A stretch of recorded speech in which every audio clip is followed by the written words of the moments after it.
Welcome to Soul Connections.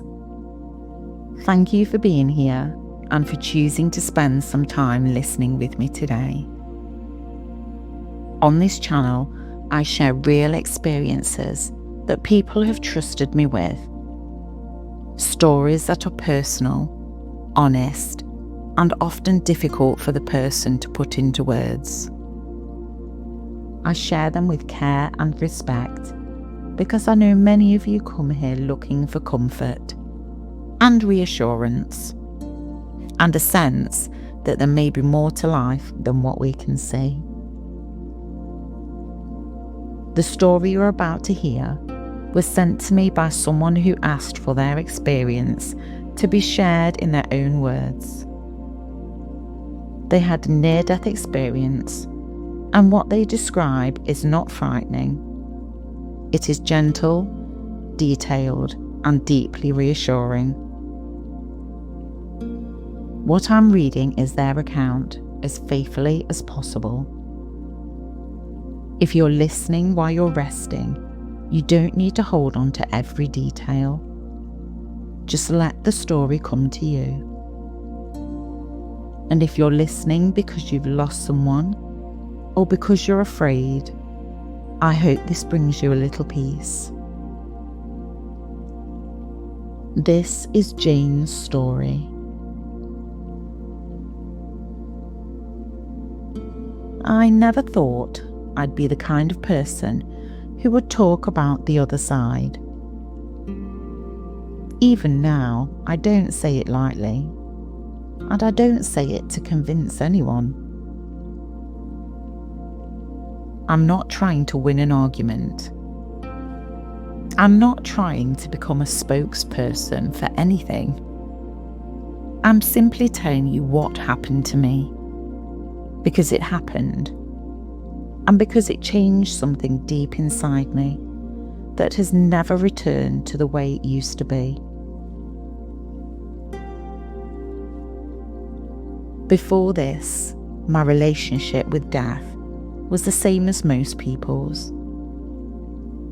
I avoided thinking about it unless I had to. I feared it in the background, the way you fear a storm on the horizon. Not present, but always possible. I could be brave about a lot of things, but the idea of not existing, or the idea of darkness or being alone somewhere I couldn't return from, it unsettled me in a way I rarely admitted out aloud. I also didn't live my life with any sense of spiritual certainty. I wasn't anti-spiritual, I was just busy. Practical, tired. I had responsibilities and routines and worries that filled my mind. Life felt like a series of tasks. I got up, I worked, I tried to be good to the people I loved. I tried not to fall behind. When I look back now, I realise I was carrying more fear than I understood. Not dramatic fear, the quiet kind. The kind that sits in your chest and makes you rush everything, as though you might run out of time. The kind that makes you cling to control. The day it happened began like any other. I remember small, ordinary details. The weather, the shape of the clouds, the way the light looked on the pavement. I remember thinking about something that didn't matter. A message I hadn't replied to, an appointment I needed to reschedule, a small irritation that I'd probably forgotten by the end of the week. And then, without any warning, my body betrayed me. It's strange to say it like that, but that's what it felt like. One moment, I was moving through my day, and the next, there was a sensation in my chest that wasn't just discomfort, it was wrongness. A deep internal wrongness, like something essential had slipped out of place. My breathing changed first. It became shallow, as though the air wasn't doing what it was supposed to do inside my lungs. Then came the dizziness. The kind where the world tilts, but you try to pretend it hasn't, because you don't want to make a scene. I remember thinking very clearly, this is serious. You know how people sometimes say, I thought I was dying, when they weren't. This wasn't that. This was a quiet certainty, like information being delivered directly into my awareness.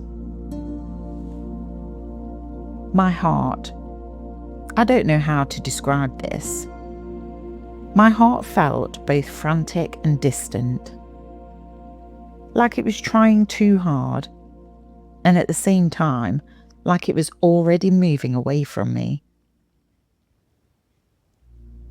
I tried to speak, to call for help, but my voice didn't come out properly. The world narrowed. Sounds became muffled. Faces, if there were faces, were no longer clear. The edges of everything softened and darkened like a curtain being drawn. And then there was a moment that I can only describe as a release. Not a collapse, not a fading out, a release. It was as if I had been gripping something tightly my entire life without realising it. And suddenly my hands opened. The physical sensations, the strain, the discomfort, the fear that should have followed, they all dissolved at once. And I became aware of something extraordinary. I was still here. Not here as in the place I'd been standing, but here as in existing. Aware, present, conscious. The shock of that was immense, but it wasn't frightening. It was clarifying. The first realization I had was that I was no longer centered inside my body. I didn't look down and see myself in a dramatic way, like an out-of-body scene from a film. It was subtler than that. It was more like my awareness has expanded outward, no longer pinned to one small physical point.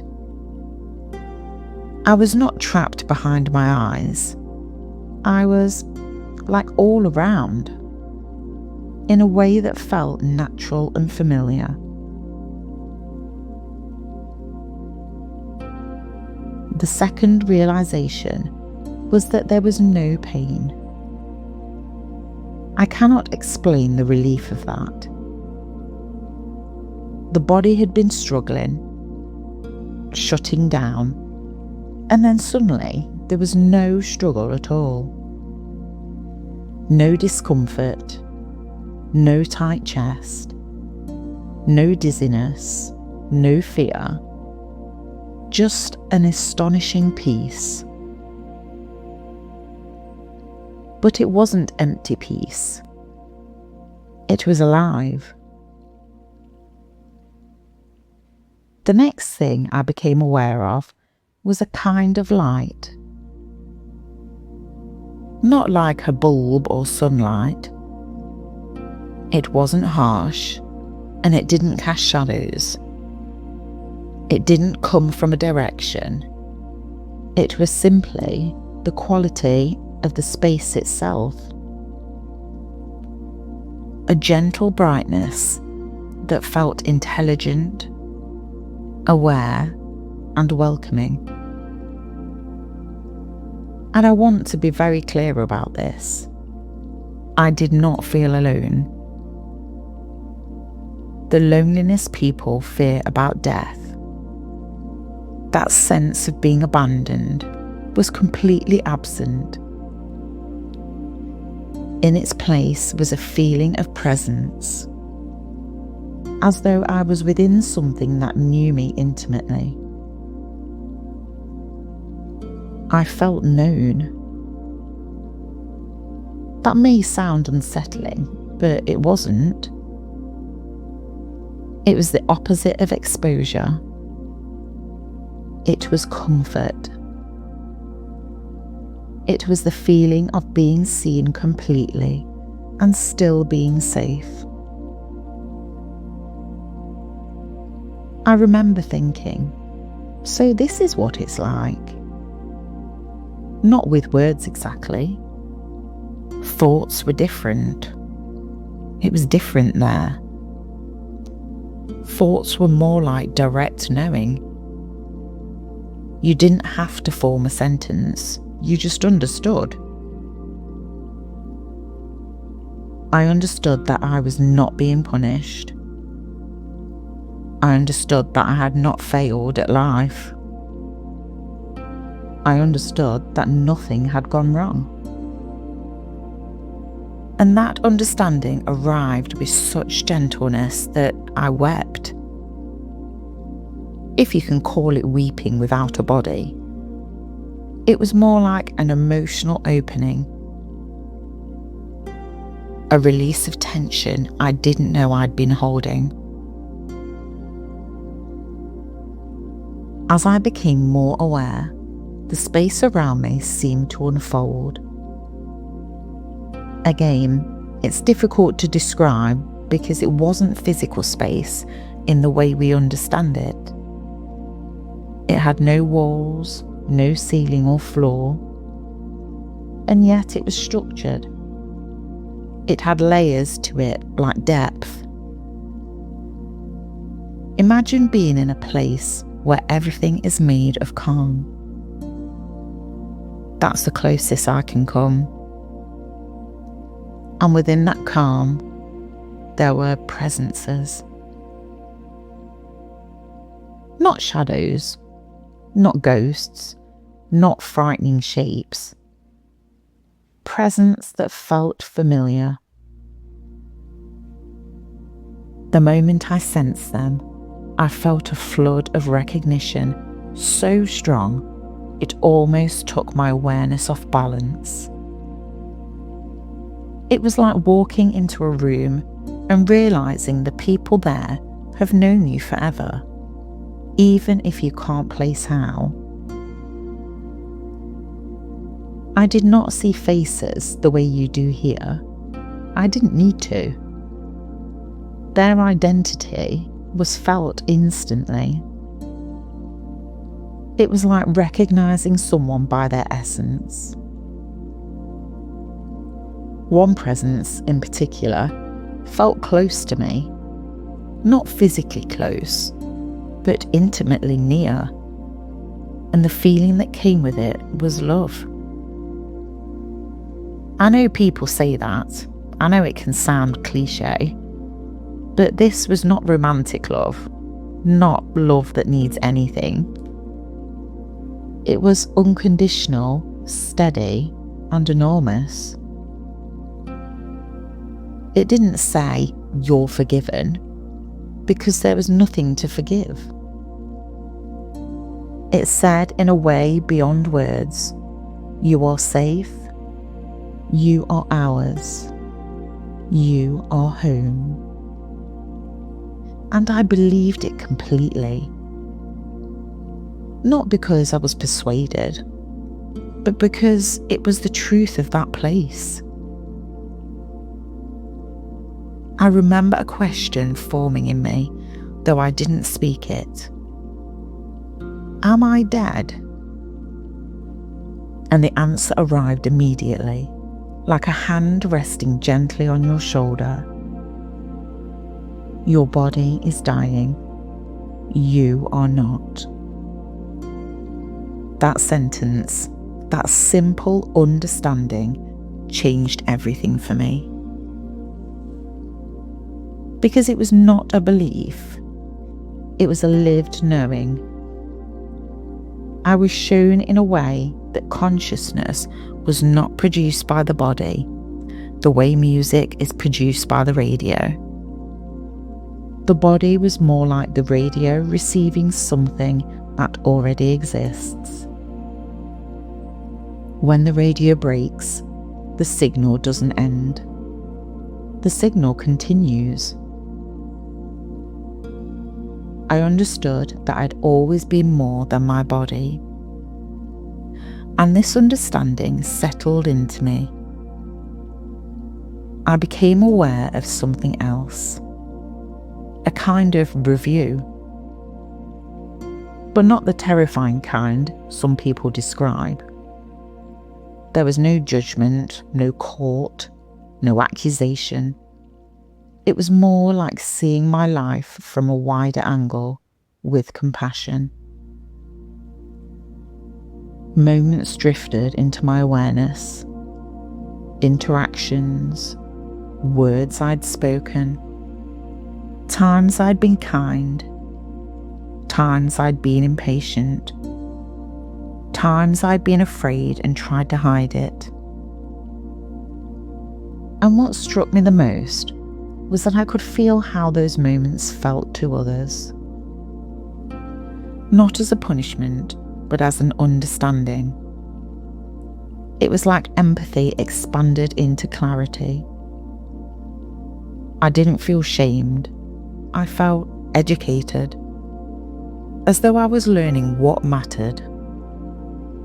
And what mattered was not status, not achievements, not appearances. What mattered was love. It sounds simple, but in that place, it wasn't sentimental. It was structural, like love is the actual fabric of reality there. I realised I'd spent so much time worrying about things that would never matter in the end. And that realisation didn't come with regret. It came with relief. The presence near me, the one that felt like love itself, seemed to guide my awareness gently into deeper understanding. I want to say I was shown things, but it wasn't like watching a movie. It was more like suddenly remembering. I remembered that life is chosen. That may be hard for some to hear, but it was conveyed to me with such gentleness that it didn't feel cruel. It felt empowering. I understood without being told that I'd come into this life with certain lessons, certain themes, not as punishment, but as growth. And I also understand that I had never been alone through any of it. Even in my loneliest moments in life, moments where I'd felt abandoned, moments where I'd cried and thought no one could possibly understand, I was not alone. That knowledge broke something open inside of me, because it meant my suffering had not been unseen. It meant every tear had been witnessed. It meant I'd been held even when I couldn't feel it. There was also a sense of communication. not in language, but in exchange. I felt that I could ask any question and the answers would come.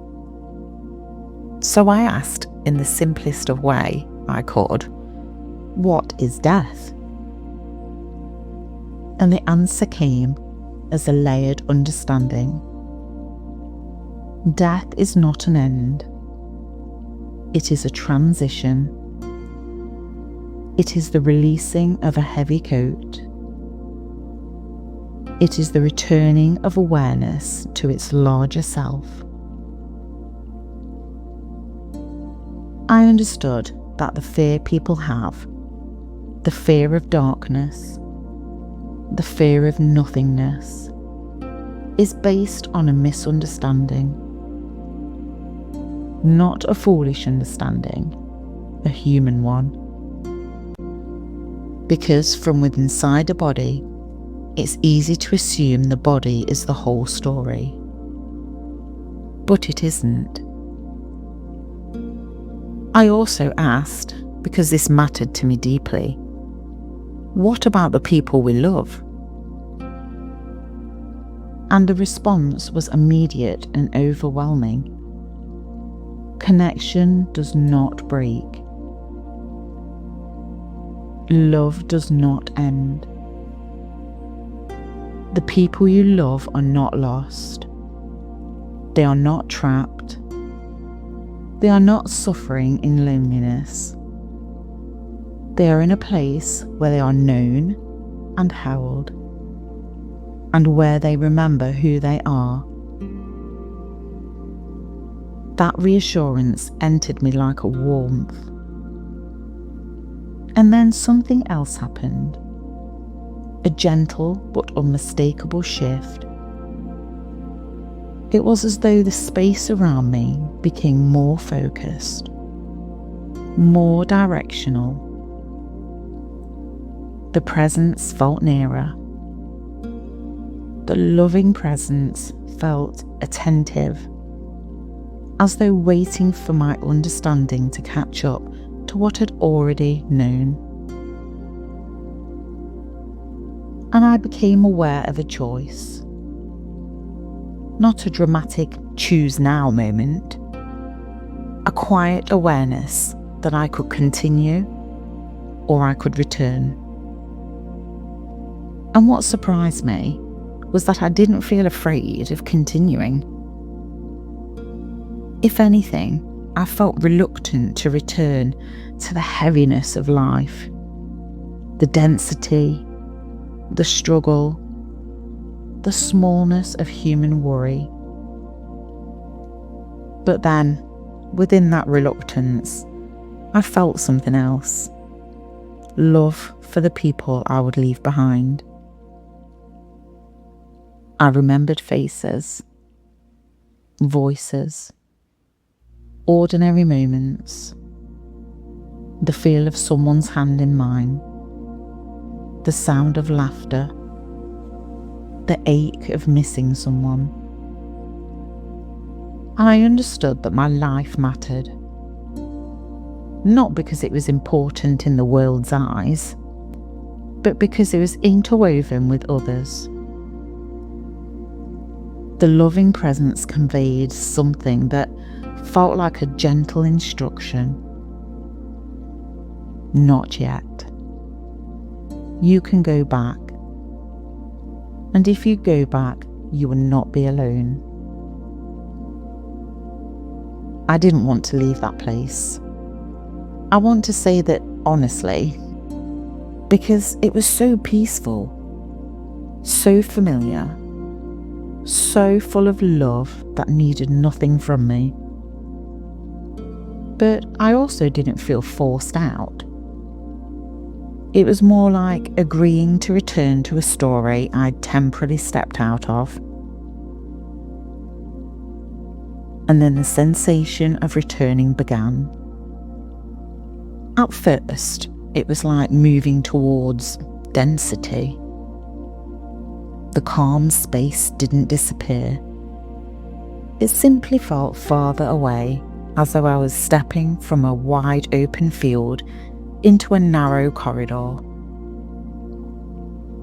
I became aware again of the physical world, faintly at first, a distant sound, a sharpness, a sense of weight. And then suddenly my body was there again. I wasn't romanticising this part. Returning was uncomfortable. It felt like being poured back into something too small. My chest felt tight, my breathing was harsh, my senses were loud. But even in the discomfort, something had changed. I was not afraid. I was aware of people around me. I was aware of urgency.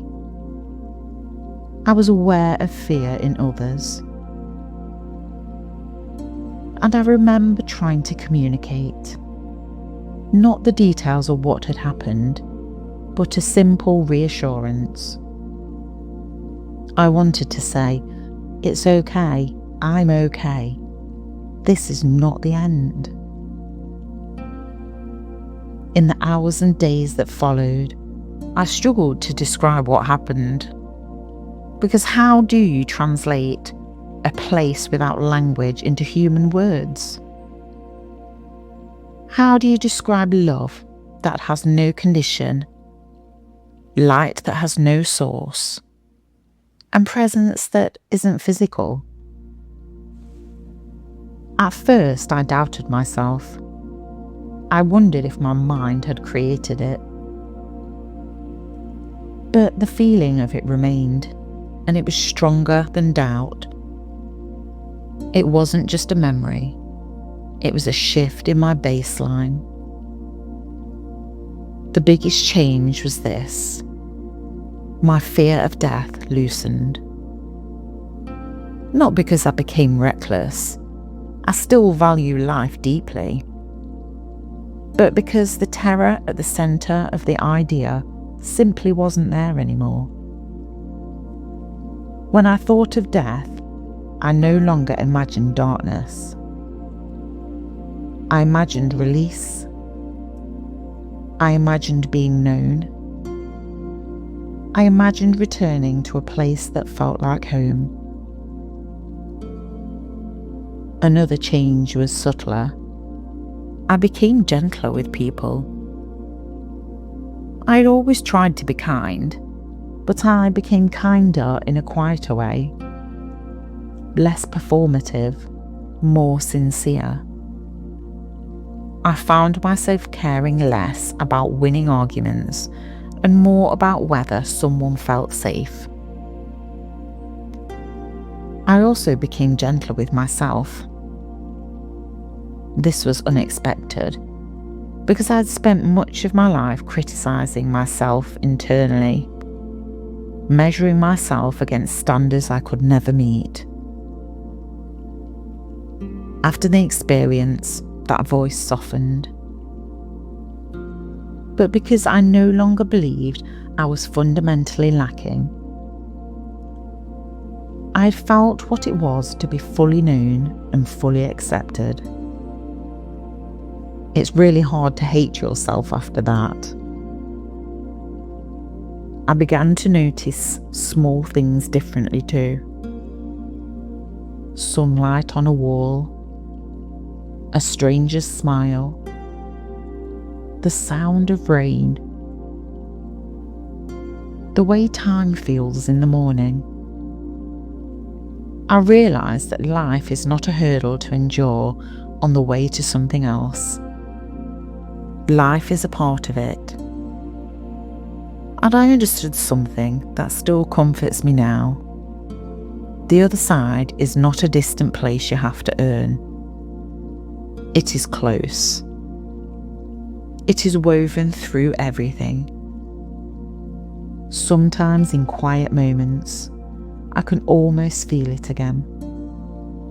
Not as vividly as during the experience, but like a memory of warmth. And if I'm honest, That feeling has carried me through some of the hardest moments of my life since. When grief arrived, it still hurt deeply. The experience didn't erase loss, but it changed the shape of loss, because I no longer believed I had lost someone into nothingness. I believed they were held. I believed connection continues. I believe love remains.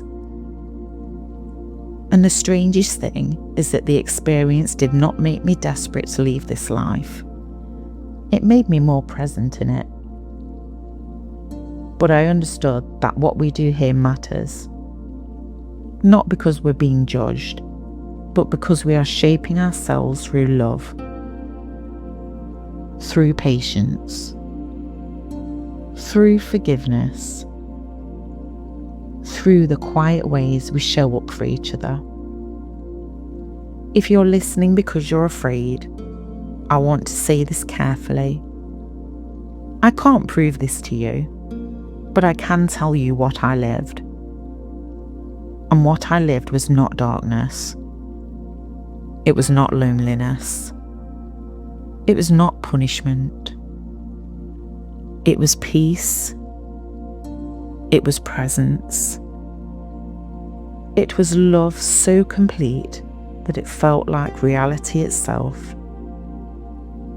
And when the time comes for each of us, whenever that is, I do not believe we step into nothing. I believe we step into home.